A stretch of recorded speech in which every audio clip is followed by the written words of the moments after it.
Você falou em alimentos, você me fez lembrar agora uma pergunta que eu fiquei de fazer para você também. Então já está provado que existe uma relação direta, em determinados casos, do alimento com o cérebro. E existe alguns alimentos que são piores para o cérebro? Tem alguns que são ruins, mas tem uns que já são violentos. Por exemplo, o açúcar.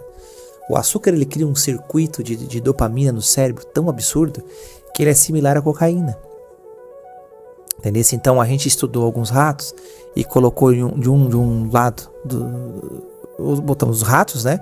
De um lado colocamos cocaína, do outro lado colocamos açúcar refinado. Enquanto o açúcar refinado estava presente, os ratos davam preferência ao açúcar refinado. Acabava o açúcar e ia para a cocaína. O sistema dopaminergético ele é altamente ativado no açúcar.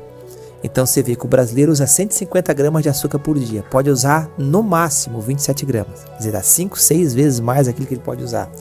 Quando ele ingere o açúcar demais, ele gera um sistema de recompensa. Sistema de recompensa gera ansiedade. Entendesse? Então, tanto dá sistema de recompensa quanto sistema de abstinência. Se eu não tenho, eu quero usar, fico ansioso. E se eu tenho, eu quero mais, eu fico ansioso.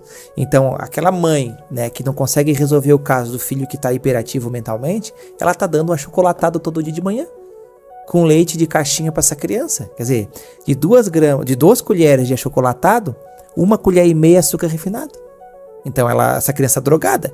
E aí ela vai pro psicanalista, ela vai, agora nós temos terapia, né? Isso, nós temos uma área muito interessante agora, que é o psicopedagogo, né, que está muito em alta e está fazendo um bom trabalho, mas aí o psicopedagogo não consegue resolver o caso porque a criança está viciada em doce, né? E o açúcar é tão profundo que chega um momento que a pessoa não sabe se ela está ansiosa porque quer comer doce ou se ela quer comer doce porque ela está ansiosa. Você entendeu? Então o doce, essa questão, o açúcar refinado em si é um dos grandes vilões, né, do cérebro. E só para ter uma ideia, o nosso cérebro precisa de muito magnésio, para poder funcionar corretamente.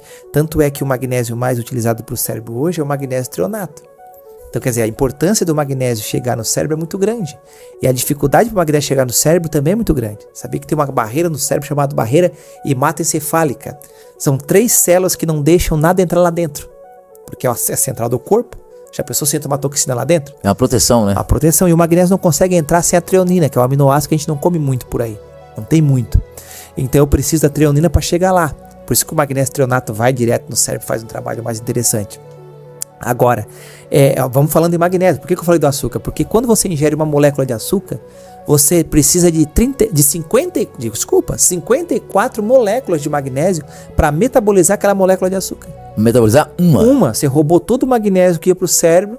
E não tem como funcionar o cérebro. Ou seja, não adianta você tomar o magnésio treonato se você continuar com açúcar. Isso, é por aí? É isso aí. Pô, que loucura, hein? Esse é o caminho do açúcar, esse é o caminho do vício, né?